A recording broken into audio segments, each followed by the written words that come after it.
Hey everyone, welcome back to the channel and today we will discuss chapter 2 as we know। और chapter 2 में हम एक basic topic को discuss करेंगे, that is five factor model personality. ठीक है। So five factor model personality होता क्या है, थोड़ा सा इसकी डेप्थ को समझेंगे और इसको डिस्कस करते हैं। देखो, साइकोलॉजिस्ट मानते हैं कि ह्यूमन पर्सनालिटी को फाइव बेसिक ब्रॉड डायमेंशंस में हम समझ सकते हैं। ठीक है। ये पांच फैक्टर्स मिलकर एक इंसान के बिहेवियर को, इमोशंस को और थिंकिंग को डिफाइन करता है। राइट।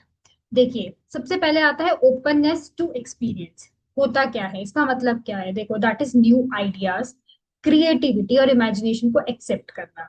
हाई ओपननेस, जो लोग क्यूरियस होते हैं, नए एक्सपीरियंस लेना पसंद करते हैं और आर्ट और इमेजिनेशन में भी इंटरेस्ट होता है उनको, दैट इज हाई ओपननेस।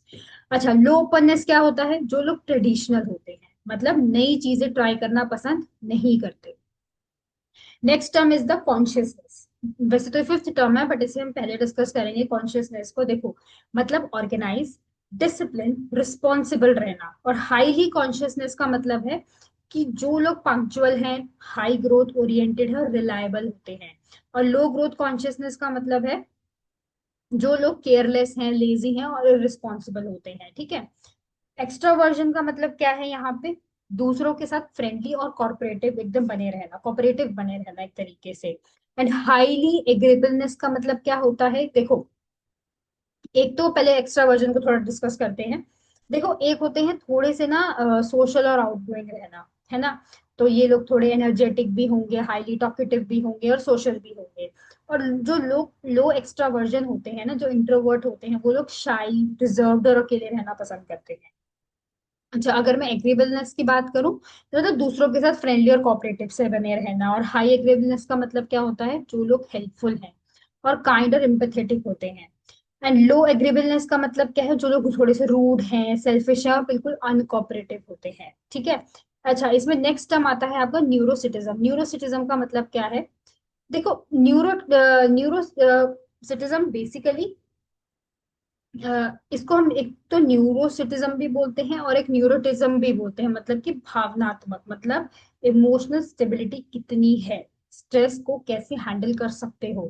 और हाईली न्यूरोटिज्म का मतलब क्या है, जहां पे लोग एंजाइटी, एंगर, डिप्रेशन को ज्यादा फील करते हैं। न्यूरोसिटिज्म मीन्स जो लोग काम है, इमोशनली स्टेबल है और बिल्कुल रिलैक्स्ड होते हैं। ये पांच ट्रेट एक फ्रेमवर्क देते हैं जिससे ह्यूमन किसी भी इंडिविजुअल की पर्सनालिटी का एक ओवरऑल पैटर्न समझ सकता है। हर इंसान इन ट्रेट्स के डिफरेंट लेवल्स पे होता है और इनका एक कॉम्बिनेशन होता है जो यूनिक पर्सनालिटी को दिखाता है। ठीक है। That is the five factor model of personality. Okay, तो अब हम डिस्कस करते हैं what is the structure of personality. So basically structure क्या है ना। अब स्ट्रक्चर की अगर मैं बात करूं तो इसमें डिफरेंट कंपोनेंट्स आते हैं, है ना, और डिफरेंट इंडिविजुअल्स भी आते हैं। तो स्ट्रक्चर ऑफ पर्सनैलिटी को हम कहते हैं, इसको हम फ्रूड के हिसाब से समझते हैं कि जो साइकोलॉजिकल थ्योरी है ना, वो सबके अलग अलग बेसिक टर्म्स पे डिपेंड करती है। तो फ्रूड की जो साइको एनालिटिक थ्योरी है वो क्या कहती है, conscious, pre conscious and unconscious. ठीक है। तो this is a very well known framework which will be assigned by the Sigmund friends psycho analytic theory. ठीक है। तो आइए इसको समझते हैं। देखो, पहला आता है आईडी। ठीक है। आईडी मीन्स बेसिक इंस्टिंक्ट, जिसको हम आम भाषा में कहते हैं चाइल्ड इनसाइड हर्स। आईडी एक प्रिमिटिव और अनकॉन्शियस पार्ट है पर्सनालिटी का। ये प्लेजर प्रिंसिपल पर काम करता है। ठीक है। मतलब तुरंत अपनी नीड्स और डिजायर्स को फुलफिल करना चाहता है, जैसे कि भूख लगी है तो अभी खाना चाहिए, अभी अभी खाना चाहिए मुझे। ठीक है। तो आईडी क्या होते हैं, थोड़ा सा जो इम्पल्सिव होते हैं। आईडी मीन जो जिनके अंदर थोड़ा बचपना है ना, इम्पल्सिव ड्रिवन है और थोड़े से इरेशनल भी होते हैं। तो एग्जाम्पल के तौर पे अगर कोई बच्चा भूखा है तो वो तब तक रोएगा तब तक उसको खाना नहीं मिल जाता है ना। अगर इसमें मैं ईगो की बात करूँ तो ये 2 से 3 साल की एज में डेवलप होना शुरू हो जाता है और ये ऑपरेट होता है रियलिटी प्रिंसिपल पे। तो बैलेंसेस जो होते हैं इसके, कहीं ना कहीं सुपर ईगो भी रहता है, मोस्टली कॉन्शियस रहता है बट पार्शियली अनकॉन्शियस रहता है। मतलब कि ये डिसाइड करता है कि हाँ चलो भाई, मैं एग्जाम के लिए पढ़ाई करूंगा और फ्रेंड्स के साथ घूमने नहीं जाऊंगा, बट कहीं ना कहीं करता ये वही है जो उसको करना होता है। ठीक है, तो मोस्टली कॉन्शियस होगा बट पार्शियली क्या होगा, अनकॉन्शियस होगा। ठीक है। ईगो में भी क्या होता है ना, कॉन्शियस और रैशनल पार्ट होता है। मतलब कि ये रियलिटी प्रिंसिपल काम करता है, मतलब कि आईडी की जो डिमांड का जो रियल वर्ल्ड के जो रूल्स के साथ है ना, उसको ये बैलेंस करने का काम करता है। तो आईडी क्या कहता है कि अभी चॉकलेट खानी है ना, लेकिन ईगो सोचता है कि अभी क्लास में, अभी मतलब ये भी सोचता है कि अभी क्लास में भी हूँ तो फिर कैसे खा सकता हूँ, तो बाद में खाएंगे, है ना। तो इसमें कहते हैं हम ईगो, जिसको हम कहते हैं रियलिटी एंड एडल्ट इनसाइडर्स। फिर आता है सुपर ईगो, जिसे हम मोरालिटी एंड पेरेंट इनसाइडर्स बोलते हैं। मतलब कि super ego means moral standards और वैल्यू को रिप्रेजेंट करना। ये आइडियल प्रिंसिपल है और बेस्ड किस पे है, क्या सही है क्या गलत है। एग्जाम्पल के तौर पे आईडी कहता है कि चीटिंग करके एग्जाम में पास हो जाता हूँ, है ना, बट सुपर ईगो क्या कहता है कि चीटिंग गलत है, सच्चाई से एग्जाम देना चाहिए। तो दैट इज हेल्दी पर्सनैलिटी। ठीक है। तो healthy personality means ego successfully balance करता है डिजायर को और मोरालिटी को। तो कॉन्फ्लिक्ट क्या है, तो ये तीन लीड करते हैं आपकी एंजाइटी, तीन चीजें लीड करते हैं आपकी एंजाइटी को, जो ईगो को मैनेज करता है थ्रू द डिफेंस मैकेनिज्म।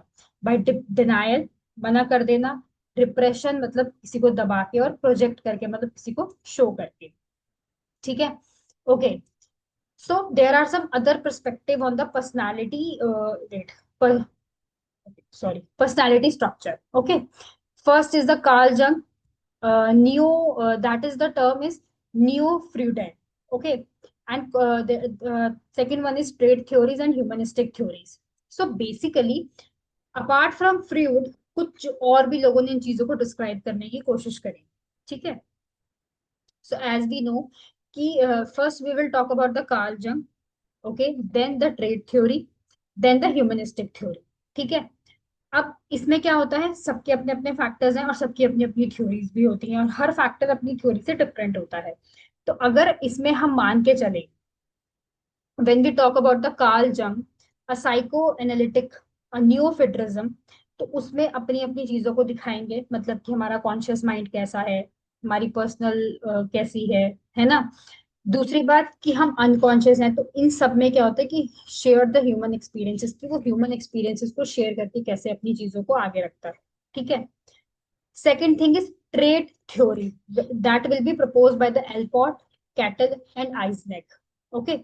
तो इसमें क्या है कि ये जो पर्सनालिटी है उनके हिसाब से क्या है, बिल्कुल स्ट्रक्चर्ड ट्रेट है, मतलब कि एक स्टेबल करेक्टरिस्टिक है कहीं ना कहीं। तो ये थ्योरीज बताती हैं कि कंट्रीज क्यों और कैसे, बेसिकली कंट्री और क्यों और कैसे लोगों के बीच में एक तरीके का एक लोग अलग अलग अलग लोगों के बीच में एक अलग तरीके का एक कॉम्पिटिटिव बना रहता है। ये लोगों की अपनी अपनी पर्सनैलिटी होती है। Last one is the humanistic theory, जिसको रॉजर्स एंड मार्शलो ने बोला है, जो क्या है, स्ट्रक्चर पर्सनालिटी, जो रिवॉल्व क्या करती है, सेल्फ, मैं, मी, मतलब real self, ideal self and self concept, जो मैं अपने बारे में बात करती हूँ। ठीक है। तो when I talk about the humanistic theory, they which will be proposed by the Rogers and Maslow, which I'll talk about the self, जो मतलब मेरे ही आसपास घूम रहा है, जिसको मैं अपने आप को बहुत ही ज्यादा इंपॉर्टेंस दे रही हूँ। ठीक है। So this is all about the perspective of personality and the major trait theories. So in the next class we will discuss about some more stages that will help you to learn more about this chapter. So thank you so much. So do subscribe the channel for the upcoming updates. So bye everyone.